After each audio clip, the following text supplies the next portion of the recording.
The Super Bowl is over, so that means it's now time for the real fun, NFL free agency. Some of the biggest names in the NFL are about to hit the market, and a few of them, they're about to get paid. From QBs, wide receivers, linemen, and defensive stars, this free agency is stacked.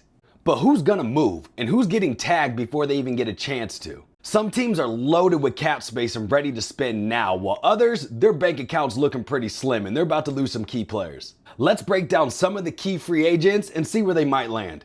Yeah, so Sam Darnold's technically the best QB in the market for this free agency class. Minnesota could keep him, or they could roll with their rookie JJ McCarthy next year. If that's the case, look out for Vegas to make a move. Look, the Raiders need a QB bad, and they have over $93 million in cap space, so they're ready to spend. And new head coach Pete Carroll just might see Sam Darnold as his next game manager project. Sticking with the Vikings, Aaron Jones had a pretty good year this year with Minnesota, but he's about to turn 30, and as we know, the NFL doesn't love to pay aging running backs. With that being said, I can see the Vikings bringing him back. The Vikings are light on draft picks this year, and they need to make sure that they can have a continuous strong run game, especially if JJ McCarthy's taking over the reins. The Bengals came out and said they want to keep Burrow, Chase, and T. Higgins all together, but are they really going to pay all three of them? History would say no.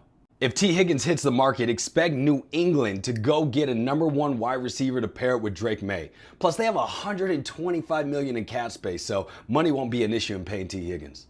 And the top guard on this class, Trey Smith, is about to hit the market. Kansas City says they want to keep him, but they're tight on cap space, and he's expected nearly $20 million per year. Don't be surprised if you see Trey Smith in Tennessee. Tennessee needs to build their line. They definitely have the cap space, and they just hired Kansas City's old assistant GM as their GM.